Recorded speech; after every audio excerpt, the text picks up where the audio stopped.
ग्राम Saraiya, post गोसैसिंहपुर, थाना मोतियरपुर।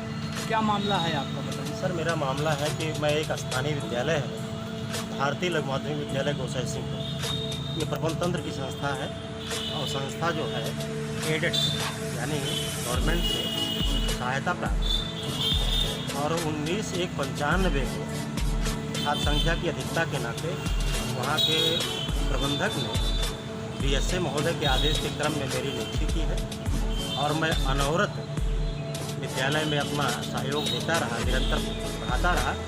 लेकिन कालांतर वर्ष 2017 में एक नए प्रबंधक नवनीत कुमार मिश्र ये संस्था को हाईजैक करके फ्रॉड करके प्रबंधक बने और इन्होंने पहले कार्यकारिणी में ऑडिटर के पद पर यानी लेखा निरीक्षक के पद पर वहाँ पर काम किया।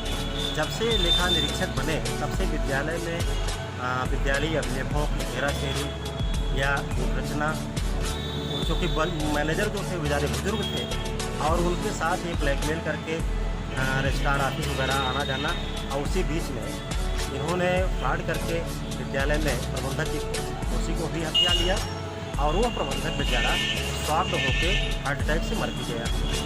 श्रीमान जी, ऐसे में इन्होंने जब 21/3/2017 को प्रबंधक बने तो ये सबसे पहले छड़ी मेरे ऊपर चलाना शुरू किए, और जबकि मेरा मामला माननीय उच्च न्यायालय के अधीन रहा और ऐसे में इन्होंने बीएसए से सेटिंग करके मुझे रास्ते से हटाने के लिए मैं और इनको प्रिंसिपल को आदेश दे करके मुझे टर्मिनेट करा दिया विदाउट शो कॉज नोटिस। और श्रीमान जी, मैं इस उम्र में, जब मेरी उम्र आज 53 साल है, मैं कहाँ जाऊँ, अपने बीवी बच्चों को लेकर के क्या प्रस्तुत करूँ। मैंने अनवरत 2017 तक यानी 23 वर्ष की सेवा दिया और ऐसे में मेरा जीवन ही अधर्म में है और मैं लगातार शासन प्रशासन में पत्राचार करता रहा, लेकिन मेरी फरियाद को शिकायत कहाँ कर चुके हैं? श्रीमान जी, मैंने मुख्यमंत्री के पोर्टल पर भी शिकायत किया, जिले के कोई भी अधिकारी, सक्षम अधिकारी, इवन जिलाधिकारी, सीडीओ, बीएसए, सारे लोगों से मैंने अनेकों बार, मेरे पास इतने कागजात हैं, एप्लीकेशन हैं कि मैं उसको गिन नहीं सकता हुजूर। लेकिन वही है कि एक लाइन याद आती है कि लिखा परदेश की रोटी वतन की याद क्या करना, जहाँ बेदर्द हाकिम है वहाँ फरियाद क्या करना। लगातार मैं चौखट पर दस्तक दे रहा हूँ और अभी लेटेस्ट हमारे साथ जो है घटित हुआ, मैंने 31/8/2020 को इस घटना के क्रम में 6 बिंदुओं के तहत बीएसए महोदय को एक प्रार्थना पत्र दिया बयान हल्फी के साथ।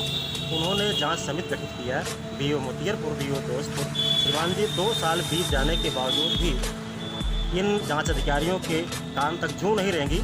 और इसके क्रम में मैंने जब 27/4/2022 को डीएम को संज्ञान के लिए पत्र लिखा, एप्लीकेशन दिया बिंदुओं की जांच कराने के लिए, और उसमें मैंने आग्रह भी किया कि श्रीमान जी, प्रकरण हमारा बहुत गंभीर है, कृपया मेरी जांच बीएसए से न कराई जाए, क्योंकि संलिप्तता इन्हीं लोगों की है बीएसए कार्यालय और विद्यालय की, या तो मजिस्ट्रेट से जांच कराई जाए या किसी महत्वपूर्ण एजेंसी से। तब डीएम साहब ने मेरी निवेदन को सुन करके सीआरओ महोदय को जांच करने के लिए आदेशित किया, और सीआरओ साहब ने पहले बहुत अच्छे ढंग से पारदर्शी जांच किया और उन्होंने लगभग 60% की पारदर्शिता अपनाते हुए ये स्पष्ट भी कर दिया कि चूँकि प्रार्थी के अभिलेखों का अवलोकन करने के उपरांत यह स्पष्ट हुआ कि नहीं, बस 1995 से लेकर अनवरत राकेश प्रताप पांडे ने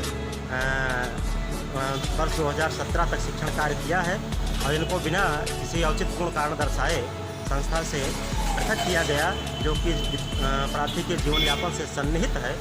और विद्यालय के प्रबंधक ने विद्यालय अभिलेखों में हेराफेरी एवं विनिष्टीकरण किया है। इस पर इन्होंने बीएसए साहब को मतलब आदेश। जांच में क्या हुआ, कुछ हुआ? जांच में सर हुआ क्या, फाइनल नहीं हुआ और जांच को डाइवर्ट कर दिया गया है। पेंडिंग रख गए? पेंडिंग नहीं सर, जांच तो किए, लेकिन जांच के जो बिंदु है उसको डाइवर्जन कर दिया गया।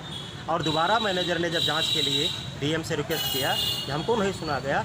गजब की बात है कि क्योंकि विद्यालय प्रबंध तंत्र का है और विद्यालय में जब कभी जांच अधिकारी यानी ये बीएसए जाते थे तो प्रबंधक ही उनको लेख हमेशा दे रहे हैं, और उसके बाद भी वो कह रहे हैं। आप हाई कोर्ट गए तो उसमें क्या हुआ? हाई क्या कोर्ट में सर हुआ? मैं गया तो हाई कोर्ट पास कोई दिव्य दृष्टि तो है नहीं, हाँ, हाई कोर्ट से कोई राहत क्योंकि नहीं। बीएसए और मैनेजर और प्रिंसिपल सब लोगों की मिली भगत थी। 30-30 लाख रुपए की डिमांड कर रहे थे। बताइए, मैं 23 साल जहाँ फ्री में सेवा दिया, मेरे पास कहाँ इतना पैसा है कि चलिए मैं... फिर आप क्या बताइए, आपको न्याय कहाँ से मिलना? कोई सर संभावना मुझे नहीं? न्याय जो है, बड़ी उम्मीद है कि हम जनपद के सक्षम अधिकारी, और मुझे जो विश्वास है यहाँ के जिलाधिकारी पर कि इनकी नैतिकता, इनकी पवित्रता और इनकी विश्वसनीयता पर मुझे बड़ा भरोसा है आपको न्याय मिल जाएगा। कि आपको विश्वास डीएम है? साहब अगर चाहेंगे तो कम से कम, मैं वेतन तो नहीं मांग रहा हूँ, एक टीचर की अपनी गरिमा होती है।